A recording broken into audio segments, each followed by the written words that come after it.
Bismillahirrahmanirrahim. Assalamualaikum warahmatullahi wabarakatuh. Alhamdulillahirabbil alamin.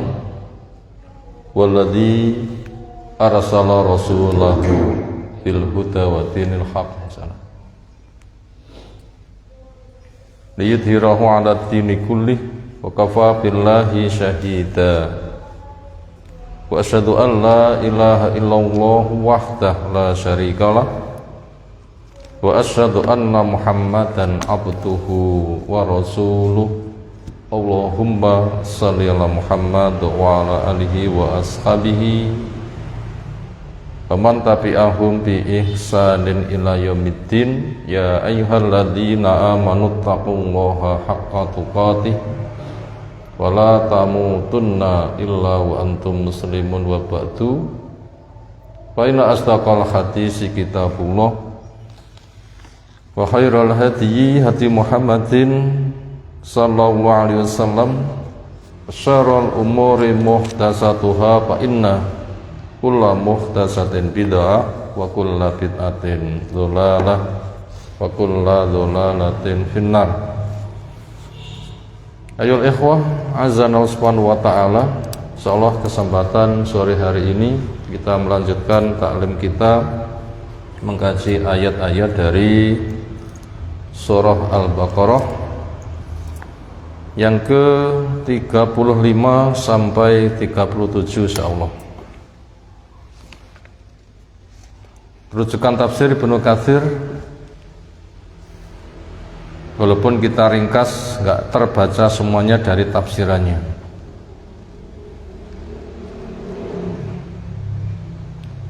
A'udzu billahi minasy syaithanir rajim. Wa qulna ya Adam uskun anta wa zawjukal jannah wa kula minha ragadan haitsu syi'tuma wa la taqraba hadhihi syajarata fatakuna minadh dhalimin. Wa azallahuma syaitanu anha fa akhrajahuma mimma kana fihi wa qulna ihbitu ba'dhukum li ba'din adu wa lakum fil ardi mustaqarrun wa mata'un ila hin. Assalamualaikum. Fatalaqqa Adamu mir rabbih kalimatin fataba alaihi innahu huwat tawwabur rahim. Wa qulna, dan kami katakan. Yang berfirman Allah langsung, memang Allah punya sifat bicara, atau Allah perintahkan kepada malaikat untuk menyampaikan. Allah pun juga kuasa memerintah. Allah jumlahnya satu menggunakan na dari nahnu, bukan menunjukkan jumlah banyak tetapi sebagai penghalus bahasa, dan juga untuk ta'zim, menunjukkan keagungan Allah Ta'ala. Allah firmankan apa? Yang Allah bicara sesuai keagungannya, tidak boleh disamakan cara bicaranya makhluk. Kalau makhluk bicara punya mulut, ada gigi, ada lidahnya, bergerak-gerak, ada gendang suaranya, itu manusia. Allah gimana? Allah hanya memberitahukan bicara tapi tidak memberitahukan cara. Maka kita mengimani tidak boleh untuk neko-neko kakian tekon. Bolehkah kita neko-neko banyak tanya tentang Allah? Tidak boleh, tidak sopan. Makna bisa dipaham, mengimaninya wajib. Seperti apa kita tidak tahu, dan mempertanyakannya termasuk perbuatan yang nggak ada contoh. Jibril nggak mempertanyakan, ya Allah gayamu bicara gimana? Jibril pernah tanya nggak? Nabi kita juga pernah tanya, sahabat juga tanya, Allah bicara gimana? Pernah tanya? Enggak. Kalau mereka andaikan memiliki kewenangan lebih wenang, ternyata mereka tidak, apalagi kita. Ini akidah Ahlussunnah wal Jamaah, meyakini Allah bicara sesuai dengan keagungannya, beda dengan akidah Mu'tazilah atau Qadariyah, atau orang yang akal-akalan, atau orang yang mengatasnamakan mensucikan Allah tapi gak punya ilmu, hanya semata memotong ayat laisa kamitslihi syai'un, Allah gak boleh sama dengan sesuatu. Lek makhluk bicara, Allah gak boleh bicara. Lek bicara engko podo. Kata mereka itu mensucikan. Sayang, mereka punya alasan mensucikan tapi gak punya ilmu. Lalu bagaimana ilmunya? Jawab, baca ayat itu dengan lengkap, yaitu laisa kamitslihi syai'un wa huwas samiul basir. Tidak ada sesuatu yang semisal dengan Allah. Dia maha mendengar lagi maha mengetahui. Kita paham, makhluk dibikin mendengar, makhluk dibikin mengetahui, melihat. Allah menjelaskan dirinya memiliki sifat mendengar melihat. Tetapi mendengar melihatnya Allah dengan makhluk diterangkan laisa kamitslihi, tidak sama. Makanya Allah jangan disamakan dengan makhluk. Allah sesuai dengan keagungannya. Apabila kita bisa meyakini begitu, nanti Allah berfirman, kita siap untuk tunduk. Kenapa? Didawi. Lek dipun dawi enggak tekne mboten. Nah, itu kewajiban kita. Sing dawi wong tua mawon sampun tunduk, napa malih sing dawuh sinten? Allah Ta'ala. Ya Adam, wahai Adam, uskun anta, tinggallah kamu, manggono awakmu, wa zaujuka bersama istrimu, al jannata di surga. Wakula dan silahkan kamu berdua makan minha dari makanan yang ada di surga, rogotan dengan leluasa. Silahkan dinikmati, monggo disekecaaken. Lah kita sami manggane tamu terus pundi. Senada dengan itulah Allah mempersilahkan. Haitsu di mana syi'tuma kamu mau. Wala taqraba dan kamu berdua jangan mendekati. Hadhihi syajarata pohon ini. Itu mufassir menjelaskan aneka ragam nama pohon. Ketika belum bisa diketahui yang paling kuat yang mana, akhirnya tidak usah repot untuk mengetahui itu pohon apa. Yang jelas Adam, Hawa tahu pohon itu. Kalau kita butuh tahu enggak? Kita butuh tahu enggak? Enggak perlu tahu. Andaikan tahu terus nyapu. Bahwa enggak ngerti apa resikonya, enggak ada kan? Semisal kisah Ashabul Kahfi, di sana juga memiliki anjing. Ini kira-kira kita dibikin repot enggak? Rupane opo? Repot enggak kira-kira? Enggak perlu kan? Makanya enggak usah ditanyakan. Dan kamu berdua jangan mendekati pohon ini, karena Allah itu memiliki hak mencipta dan memerintah. Ala lahul khalqu wal amru. Allah memiliki hak mencipta dan memerintah.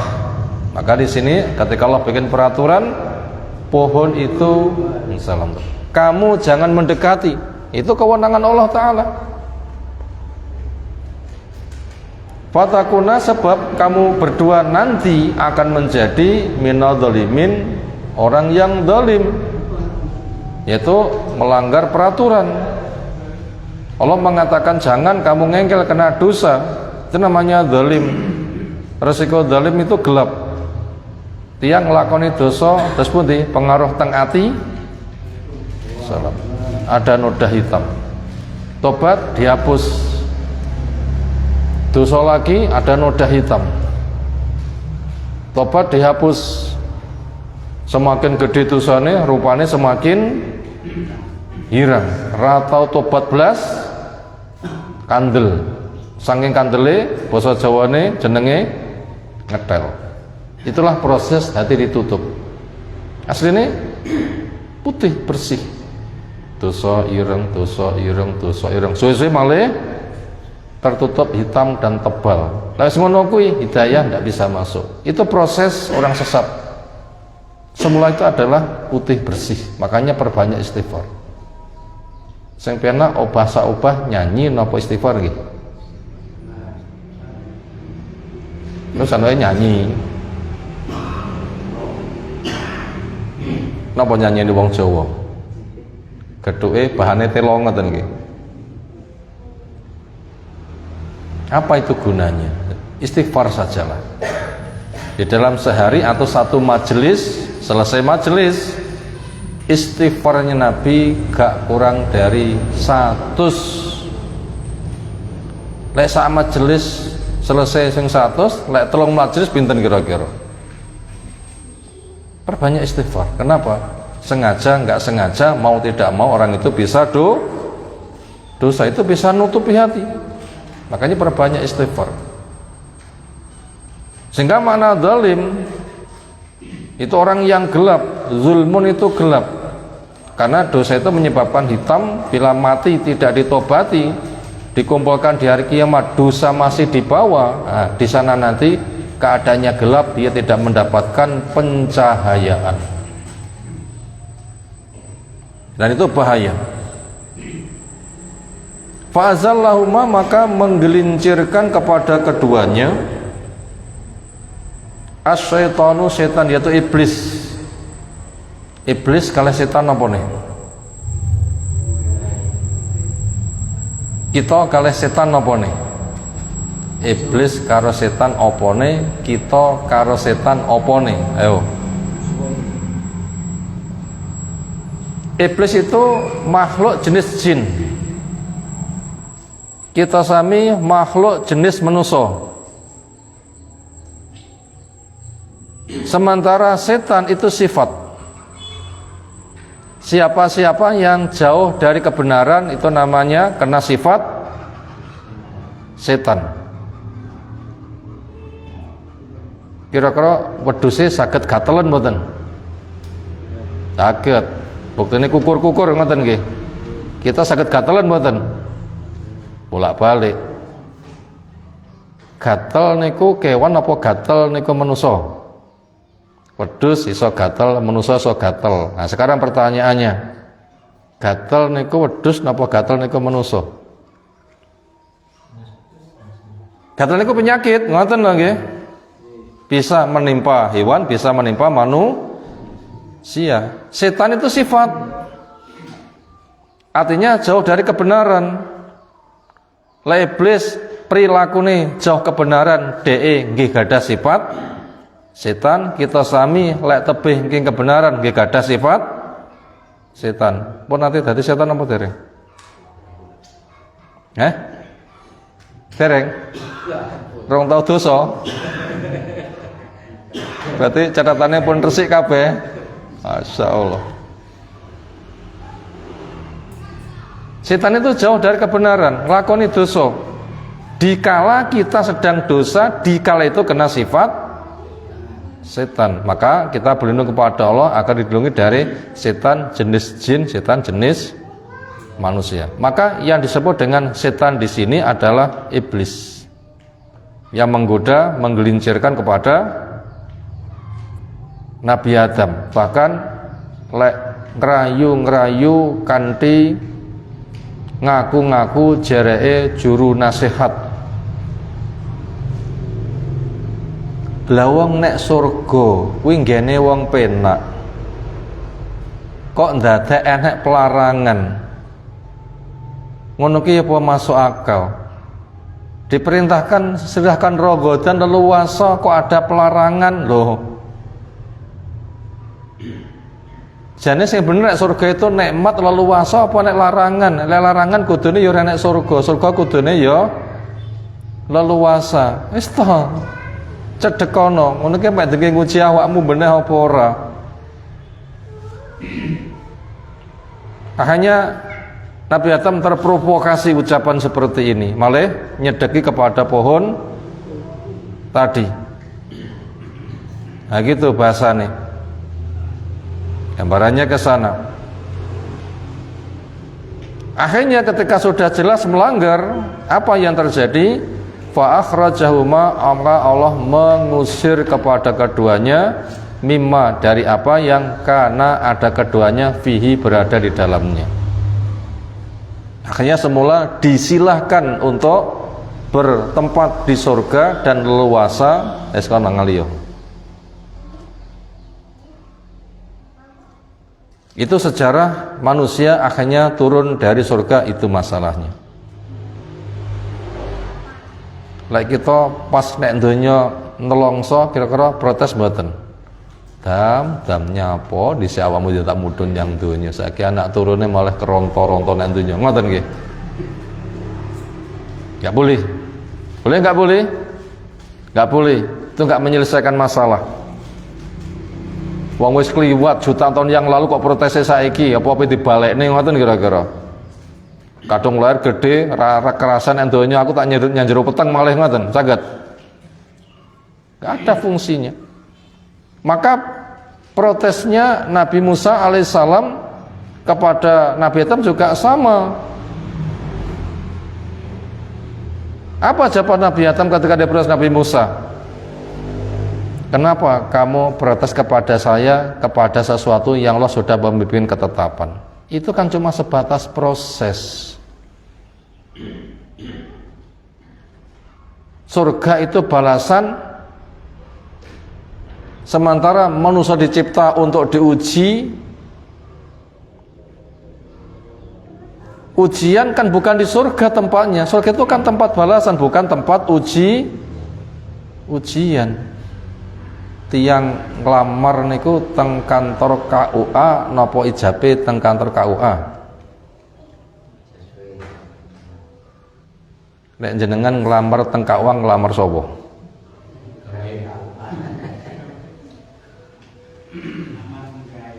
Nah, nglamar penggawean duka. Nyang KUA niku nggih ijaban. Duduk budal lamaran golek bojo, sebabnya KUA enggak nyediani stok, ngoten nggih. Pengen lamar ini tak sediani stok, ngoten nggih. Surga itu balasan, bukan tempat ujian. Sementara manusia dicipta untuk diuji. Maka Allah dengan kebijakannya siapin tempat. Makanya ketika yang diuji sekarang ada di surga, karena bukan tempat pengujian tetapi itu tempat balasan. Sekarang mengalami ujian, ya di gawe coro piye carane amre menuju ke tempat yang ada. Membikin sebab beras bendati sego dinapa nih? Jadi masak. Lek kita sami ketekan tamune ra mulih-mulih. Apa ngomongi ya sungkan. Lek ngusir halus terus pundi kira-kira? Buka bolak-balik ndelok jam ngoten nggih. Ben krasa ngoten nggih. Atau enggak tahulah apa cara yang lain.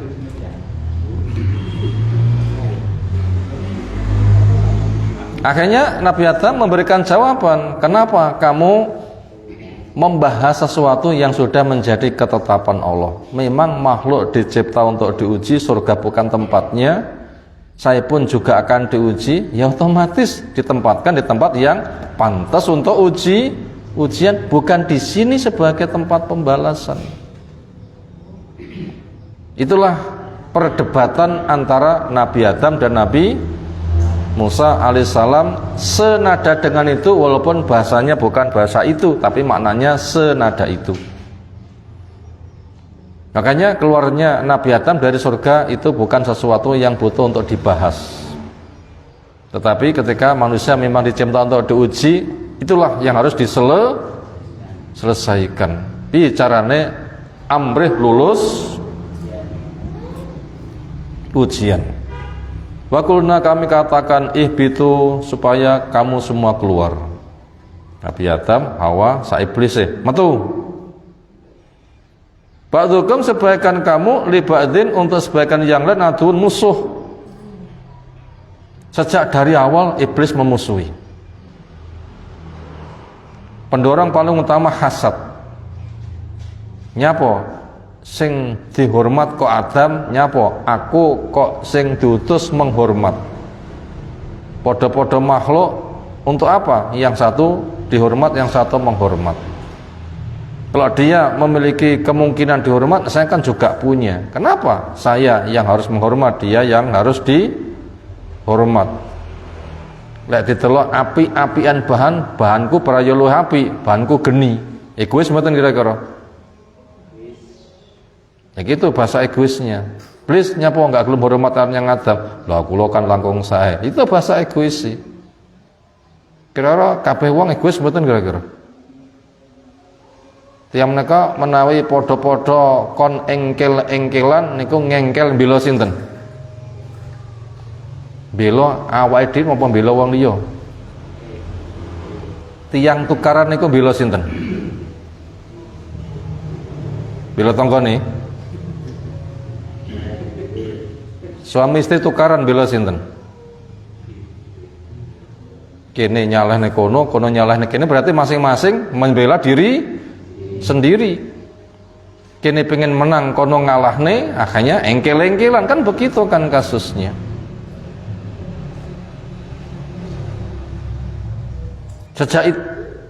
Memang sudah sejak dari itu iblis itu memusuhi karena hasadnya. Maka kita sejak dari Nabi Adam sudah diberitahu sebagian kamu kepada itu sebagai musuh. Makanya kita pun juga mendapatkan pendandasan, alam ahad ilaikum ya bani Adam alla ta'budu as-syaitan innahu lakum aduwwun mubin. Prewis tak janjekne tohi anak Adam, ojo tok sembah tok eloni, ojo ngetutne bisikan uju-ujuane setan ya kepada kamu sebagai musuh. Ya gitulah, kita tidak usah protes juga kenapa kok ada musuh. Kenapa? Berjuang niku butuh musuh mboten? Lek mboten wonten musuh jenenge napa? Tapi jenengan ngasta bedil, jenengan bedili, londone renek bedil sapa kira-kira? Jenengan jotosi wong, ternyata lawane tinju mboten wonten. Dikira stres mboten? Ya begitulah namanya, orang itu diuji mesti ada bahannya. Nah, kita diuji ada bahan ujian apa? Diciptakannya iblis. Dan seterusnya. Nah begitu. Dan masing-masing dari kita itu berpotensi jadi musuh yang lain. Mungkinkah anak jadi musuh orang tua? Mungkinkah orang tua jadi musuh anak? Mungkinkah istri jadi musuh suami? Suami musuh istri? Wah, kok podo mungkin berarti tahu tukaran kabeh lah. Nggih. Ping pira boten? Bolak-balik.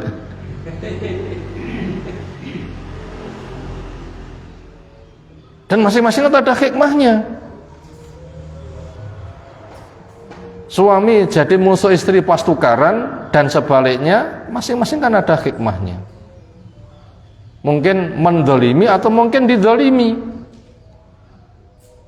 Ketika sudah reda malah muhasabah, oh jebule aku sing salah. Kan ada kesempatan tobat juga. Tapi ketika sedang nesu egois, rumasannya bener. Makanya kita ndak usah protes. Kenapa kok disiapin musuh? Lah kita karo wong plek wae tahu tukaran kok. Sementara sirir tukaran, bagi ngoten. Lah sementara manusia itu memang mau diuji, maka bila disiapi lawannya pantas. Maka bila iblis itu sebagai musuh, kita ndak usah tanya kenapa, tetapi bagaimana menang di dalam persaingan dan sukses di dalam ujian. Ini harus kita pikir. Walakum dan buat kamu fil ardi di bumi mustaqarran tempat tetap, wa mataun dan tempat kesenangan ilahin sampai waktu tertentu. Untuk umat ini sekitar 60 sampai 70 tahun. Itulah memang kita dicipta untuk diuji selama itu. Kemudian karena manusia dicipta bisa benar bisa salah. Benar modal taat, salah bukan modal ngamuk lagi. Benar modal taat, salah jelas modal ngamuk. Ning salah modal kangge tobat. Nah, karena Allah ketika membuat bahan itu nilainya sama, benar salah, benar modal taat, salah modal tobat. Makanya ketika manusia itu bisa berbuat salah diberikan solusi. Karena salah bukan tujuan, tetapi salah merupakan modal. Cara memanfaatkannya salahmu supaya mendapatkan masyarakat gimana? Maka ada bimbingan. Allah mengatakan alladzi qaddara fahada. Allah yang menetapkan takdir, Allah juga membimbing. Ditakdirkan bisa berbuat salah, dibimbing cara mentas. Di antaranya dengan ada kesempatan tobat. Ini petunjuk Allah, cara mentas dari kesalahan. Makanya kita dibikin salah juga tidak usah protes nyapo, kita dibikin bisa salah. Kenapa? Memang itu juga bahan ujian. Diuji kita bisa berbuat salah. Yang harus kita tempuh adalah karena takdir ada bimbingan, salah termasuk bagian dari takdir. Bagaimana cara mentas, inilah yang wajib kita lakukan. Makanya Allah pun juga memberikan bimbingan cara mentas dari kesalahan. Fatalaqa maka mendapatkan si Adamu Nabi Adam min Rabbi dari Allah Rabbnya kalimatin beberapa kalimat tobat. Cara mentas dari kesalahan.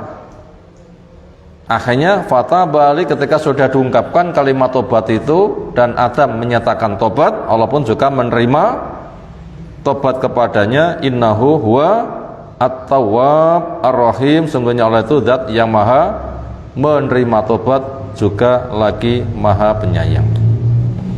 3 ayat telah kita baca. Saya nukil beberapa tafsiran yang ada di dalam Ibnu Katsir. Pertama tentang masalah yang dimaksud dengan surga itu surga yang disebutkan dengan banyak dalil atau surga bentuk yang lain. Ini banyak pendapat. Sekarang kita bacakan pendapat yang paling kuat. Qala As-Sudi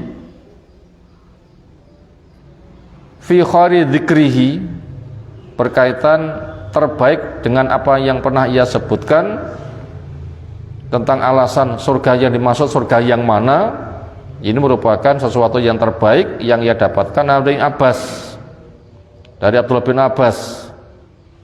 An-Nasin yang ia dapatkan dari banyak minas sahabat, dari para sahabat. Akhraja iblisa minal jannati, Allah mengusir iblis dari surga.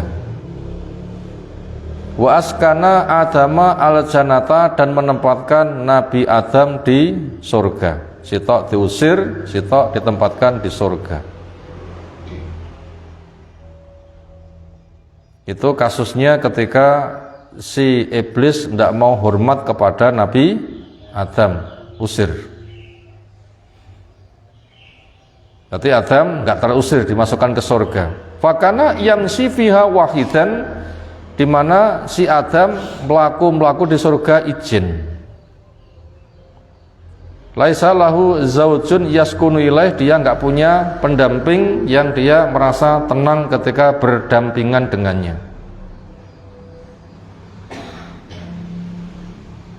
Joko rong rabi ya ijen, tahu rabi sitok pisah ya malih ijen. Kira-kira penae golek gandengan apa panggah ijen?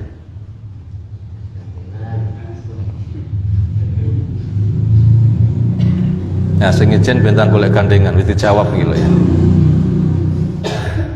Bila memang memungkinkan. Kenapa? Fitrah. Fanama naumatan, maka dia tidur. Fastaiqadha, akhirnya bangun. Wa idza rasi, di samping kepalanya ada imra'atun, seorang perempuan. Qaidatun, yang sedang duduk. Khalaqahallahu, ya Allah mencipta min dhil'i, dari rusuknya. Fasalah, maka Adam begitu melek, mak biar cetok makhluk tertentu nek sandingi, tanya, ma anti, siapa kamu? Faqalat, ia menjawab, imra'atun, saya perempuan. Walima khuliqti, untuk apa kamu dicipta? Qalat litaskuna ilayya, supaya kamu tenang berada di samping saya. Tiang kok tenangnya gadah pendamping napa izin? Lah kayak panggah tenang-tenang ae, sing nyawang tenang, sing ngrasakne. Udah iso bertahun-tahun, mas 10 tahun juga tenang, sing nyawang, sing ngrasakne jane ya ruwet juga lah ya. Nggih mboten kira-kira. Pomo ya tenang ya pancen ditenang-tenang nih, pancen pilihane ngono. Apa ngoyo ya ora entuk ya sekolah hiburan setenang ae. Akhirnya mulai rodok terbiasa. Jane ya ora enggak sih.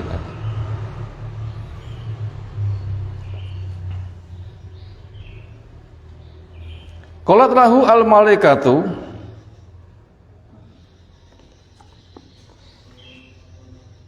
berkata kepadanya malaikat, yanzuruna ma balagha min ilmihi, di mana mereka memandang apa yang sampai dari ilmunya. Masmuha ya Adam, dam.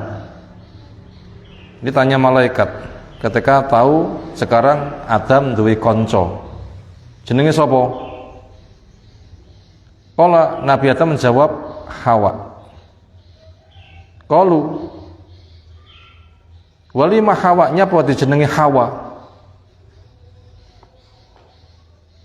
Qala, jawabnya, innaha, sesungguhnya dia khuliqat, dicipta min syai'in hayyin, dari makhluk hidup. Karena bahan ciptaannya dari makhluk hidup, yaitu tulangnya Nabi Adam, maka diberikan nama apa? Hawa. Artinya apa? Kehidupan. Kenapa? Dicipta dari makhluk hidup. Maka dilihat dari bahasa seperti ini, kita cukup banyak mendapatkan pelajaran. Kesimpulannya adalah, ini bisa dibilang dalil yang kuat, surga yang ditepati memang surga yang dikenal bila kita membaca Quran, surga, yaitulah surga yang dimaksud sebagai tempat pembalasan, yang nanti manusia ngumpul di padang mahsyar. Ketika pengen masuk surga harus melintas neraka dulu sampai di kontoro, dibersihkan urusannya, sudah tidak ada penghalang, silahkan masuk surga. Sampai ahli puasa, nama surganya napa? Ahli puasa, nama surganya napa? Pintu surganya Rayyan. Senada dengan itu.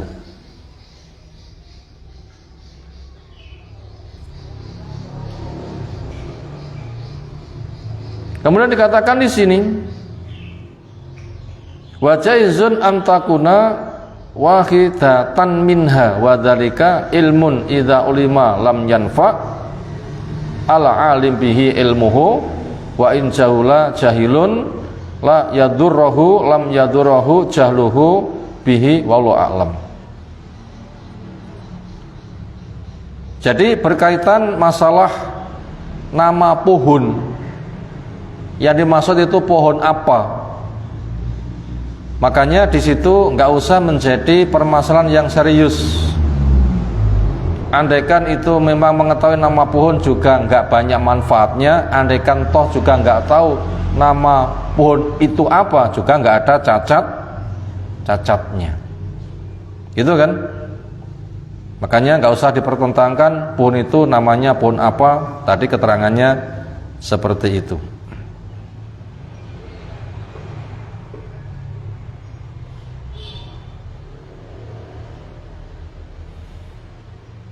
Berikutnya, fa idza kanat jannatu Adam allati ukhrija minha fis sama kama yaqul jumhur minal ulama, fa kaifa tumkinu iblisu min tukhul jannah wa qad turida min hunalik. Maka ketika yang dimaksud dengan surga yang ada di langit itu surga yang dikatakan oleh para jumhur ulama, itulah surga yang sebagai tempat pembalasan, sementara iblis itu sudah dikeluarkan. Lalu bagaimana dia kok bisa memberikan bisikan kepada Nabi Adam? Kan wes pisah. Fajaba al-jumhur memberikan jawaban bi'ajwabin dengan banyak jawaban. Ahadua salah satunya annahu muni'a min tukhil jannah mukroman. Ini permasalahannya.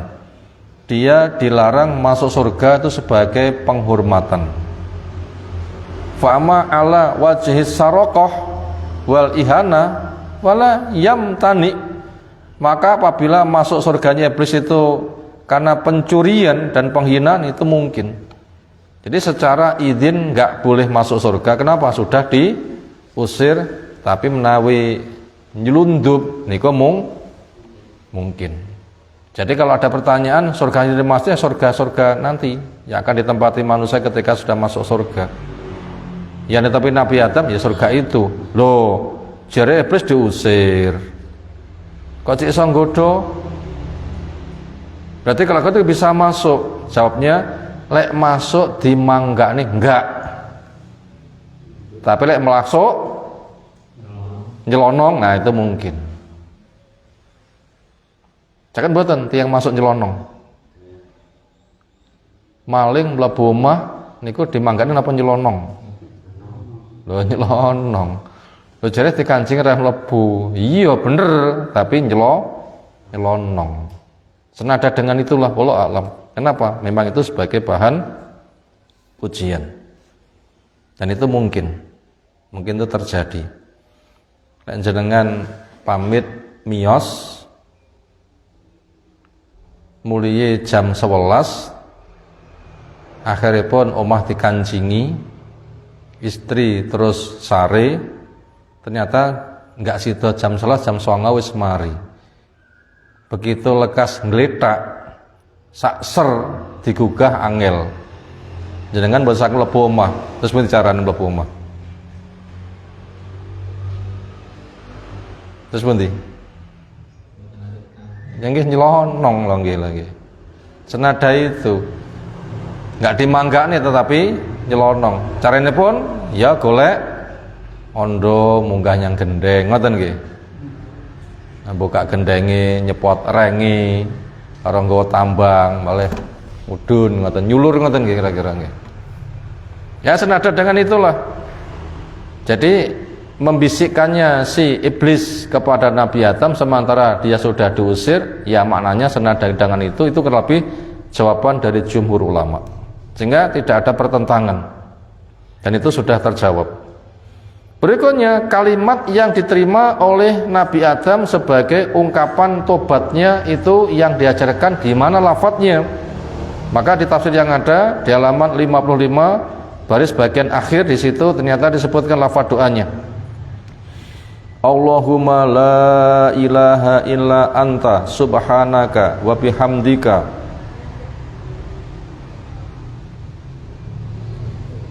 Rabbi inni dzalamtu nafsi faghfirli innaka khairul ghafirin. Itu lafaz tobatnya. Ini mau dihafalkan boleh. Atau bila kita tidak menghafalkan, yang kita hafalkan ucapan Nabi Yunus itu juga enggak apa-apa. Atau istighfar yang ada kita menggunakan sayyidul istighfar juga luar biasa. Maka untuk itu ungkapan tobat istighfar itu ada beberapa lafaz. Tobate Nabi Yunus itu tidak ada kata-kata ya Allah keluarkan saya dari perut ikan. Cukup mentauhidkan Allah dan mengakui dosa. Itu kegundahannya akan diselesaikan.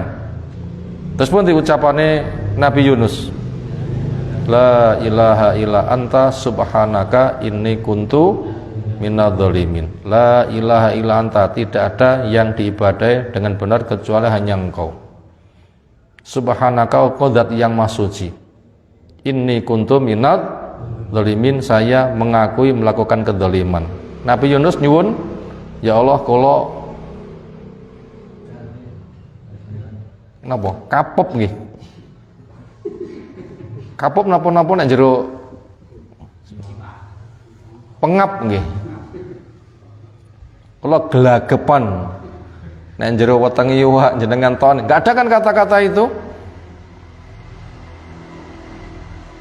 Ternyata kok dikeluarkan, sementara itu tidak minta dikeluarkan. Jawabnya, orang mentauhidkan kepada Allah,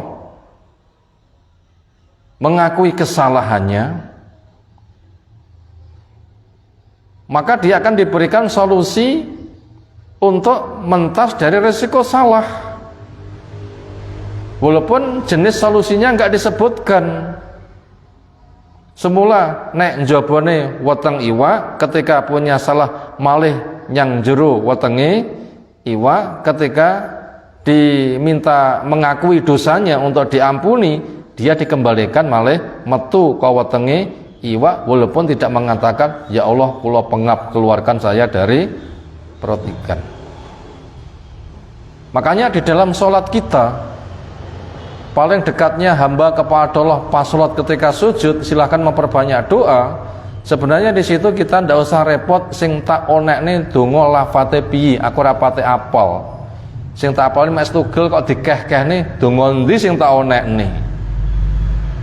Kadang muncul pertanyaan, pomo kula ndonga ndamel basa Jawa terus pundi? Lah kon ngekeh-ngekehne.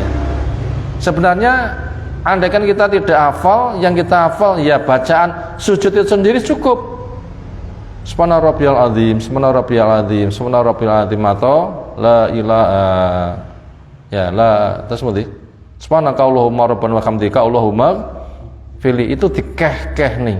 Bila kita sudah mengagungkan kepada Allah dan kita diampunkan dosa, Allah tahu apa yang kita butuhkan. Walaupun kita tidak usah menyebutkan butuhku iki, bahkan saking tahunya Allah, apa yang belum terpikir kita malah diberikan. Makanya kita taat itu nanti solusinya lebih banyak daripada yang kita program. Andaikan kita taat programnya dengan 100 kebaikan, sementara yang Allah berikan berapa? Bisa 1000, bisa 2000, bisa 1 juta. Perbanyak taat sajalah. Nanti semua apa yang jadi kebutuhan nanti akan dipenuhi oleh Allah Subhanahu wa ta'ala. Nah begitu. Makanya bila kita nggak pinter melafatkan berbagai macam permintaan, yang bisa kita ucapkan itu adalah kalimat tauhid, kalimat tasbih, maka apa yang kita butuhkan akan diberikan semuanya. Nah begitu.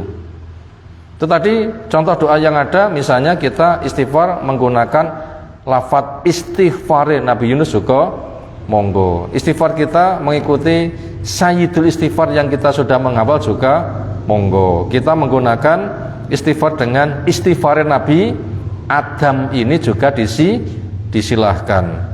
Ya Allah, tidak ada yang diibadai dengan benar kecuali Engkau maha suci, pujian milikmu.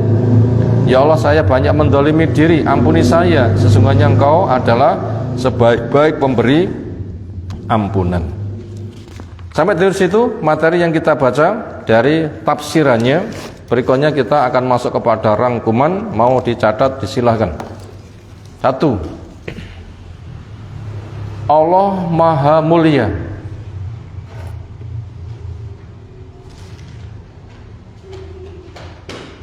Di antaranya Allah memuliakan Nabi Adam di surga. Titik, itu nomor 1. Allah Maha Mulia. Di antaranya memuliakan Nabi Adam di surga. Titik.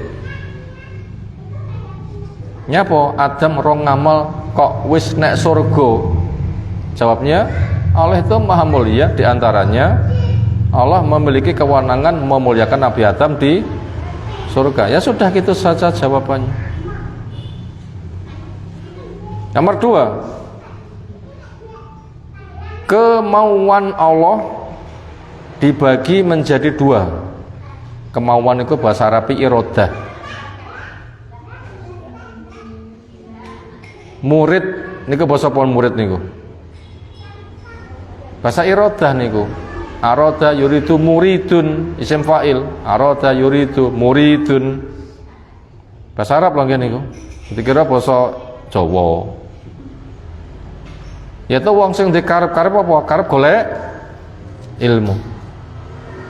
Iradah Allah itu dibagi dua. Satu kauniyah, yaitu belum beramal Adam di surga.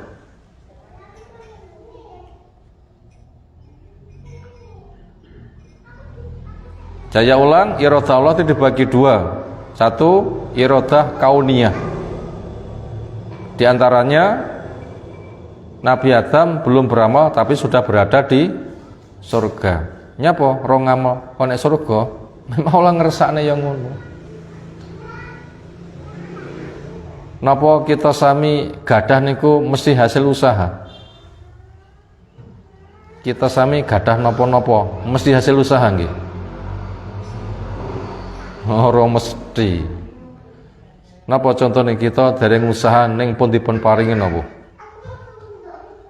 Aku rong pengen dadi manusa jebule dadi manusa. Sinten sing ngersakne? Itu contoh iradah kauniyah. Aku rong pengen dadi lanang didadekne lanang. Karepe sinten niku? Itu namanya contoh iradah kauniyah. Yang kedua iradah syar'iyah,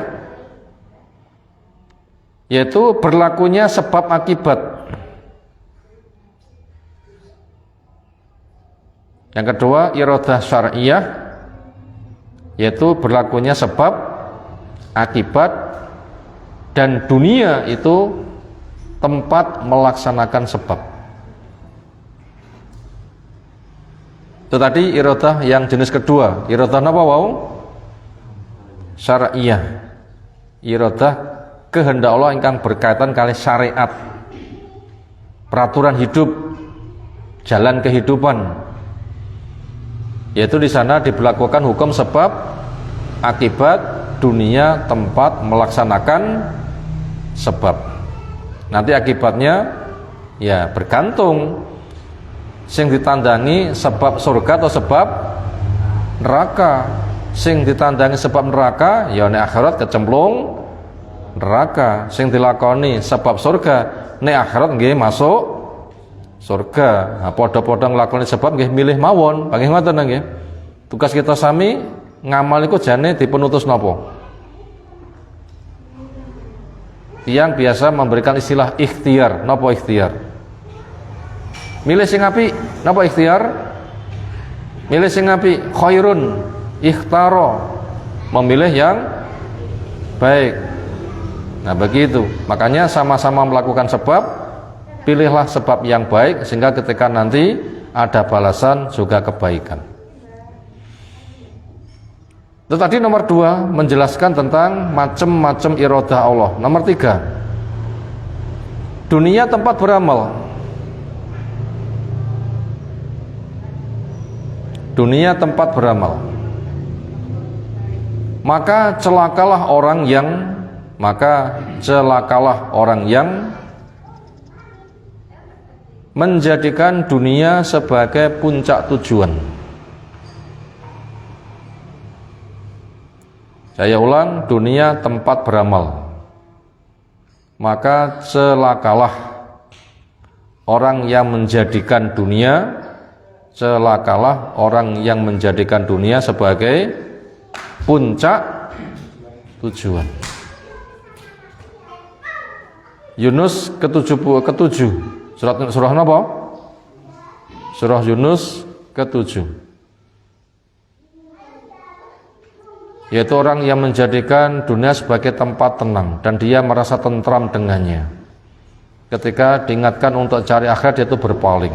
Maka mereka orang yang celaka. Silahkan nanti dibaca sendiri bagaimana isi surah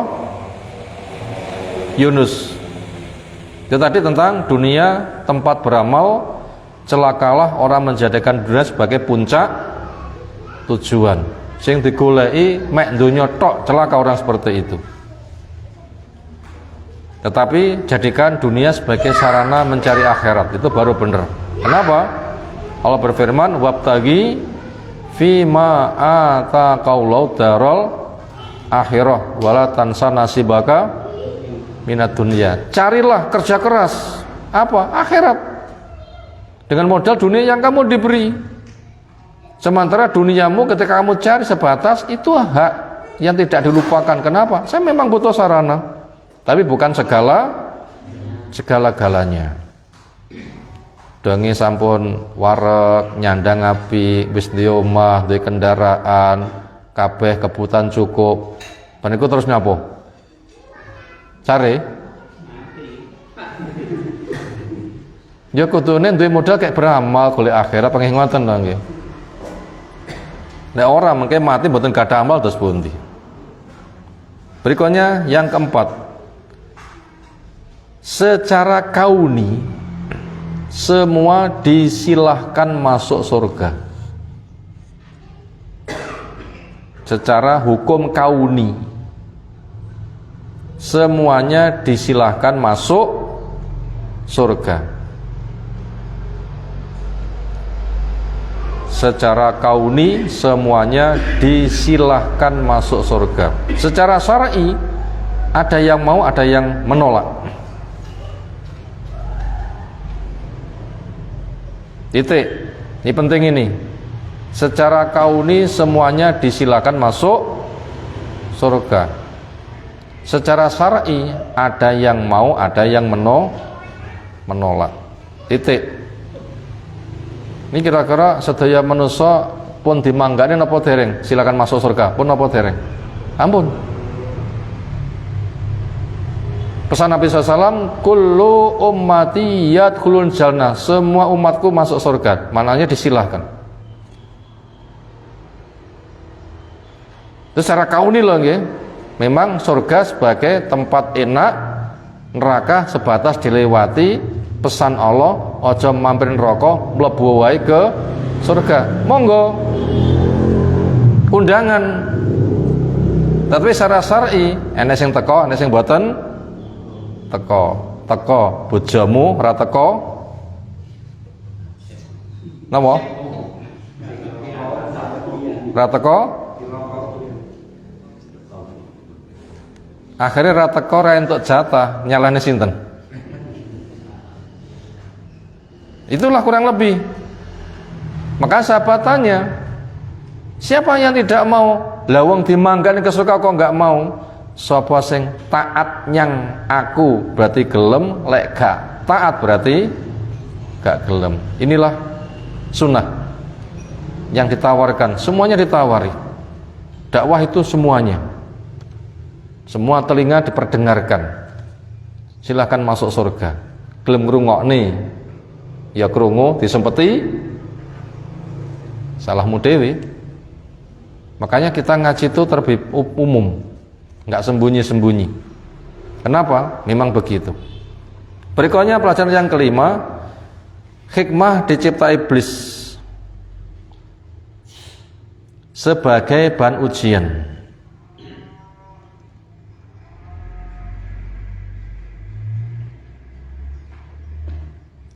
Dengan iradah syar'i. Hikmah dicipta iblis sebagai bahan ujian, sebagai iradah syar'i.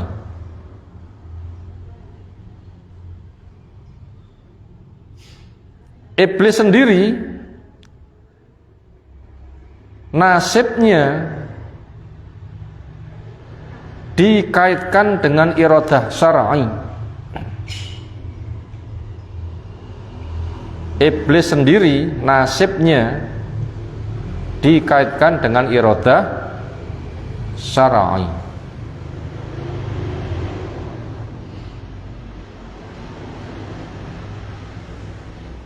Kita koreksi nggih, mungkin wonten sing salah. Kita ulang sekarang.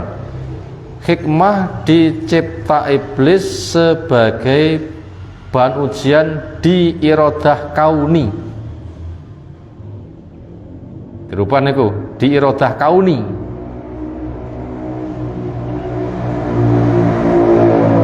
Saya ulang, hikmah dicipta iblis sebagai bahan ujian di iradah kauni. Iblis sendiri nasibnya dikaitkan dengan iradah syar'i.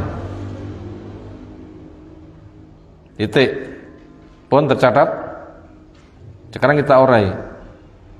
Hikmah dicipta iblis. Iblis dipun cipta kangge napa? Bahan ujian. Niku kauni napa syar'i? Kauni. Misalnya murid diuji soalnya memilih 5 tambah 5 A 10, B 5, C 20, D 0. Guru ndamel soal ngaten asal mboten? Ayo guru ndamel soal ngaten asal mboten? Angsal to nggih? Maka Allah mencipta iblis sebagai bahan ujian niku iradah kauni ngoten niku. Boleh. Kita diberitahu, kamu saya uji dengan saya cipta iblis yang nanti dia suka menggoda kepada kamu. Kamu jangan terbawa. Makanya Allah mencipta iblis untuk termasuk iradah kauni. Tapi iblis sendiri bagaimana nasibnya? Nasibnya iblis adalah dengan iradah syar'i. Artinya iblis, kamu disilakan masuk surga dengan cara mentaati Rasul. Lek gelem ya bejomu, lek ora gelem awakmu ngengkel panggah nggodho, nanti kemasukan neraka ya salahmu dewi. Lah ngoten niku masalahe. Makanya hikmah dicipta iblis sebagai iradah kauni, sebagai bahan ujian, sementara iblis sendiri nasibnya nanti itu dengan iradah apa? Syar'i. Makanya nanti iblis akan ditanya, iblis awakmu wis ketekan wong sing nyampani nasihat apa durung? Napa jawabanipun? Sampun krungu, paham, iso, gelem, gah. Kira-kira ngoten nggih jawabane enggak? Ya salahmu dhewe dimangkane surga ra gelem. Makanya nanti ketika iblis masuk neraka itu tidak pernah nyalahkan siapa-siapa, tapi nyalahkan siapa? Diri sendiri, menyesal. Kenapa dulu diperintahkan sujud aku kok gah? Nangis. Dan tidak ada yang disalahkan kecuali diri sendiri. Terakhir pelajaran yang kelima, maka supaya kita memperbanyak istighfar. Pelajaran yang kelima, supaya kita memperbanyak apa? Istighfar. Kenapa? Selamatnya Nabi Adam hari kalau salah memperbanyak apa? Istighfar. Demikian yang kita kaji sore hari ini. Insyaallah kelanjutan pembahasan kita kaji waktu depan. Semoga apa yang telah kita sampaikan Allah berikan ilmu bermanfaat untuk kita semuanya. Subhanakallahumma bihamdika asyhadu an la ilaha illa anta astaghfiruka wa atubu ilaik. Assalamualaikum warahmatullahi wabarakatuh.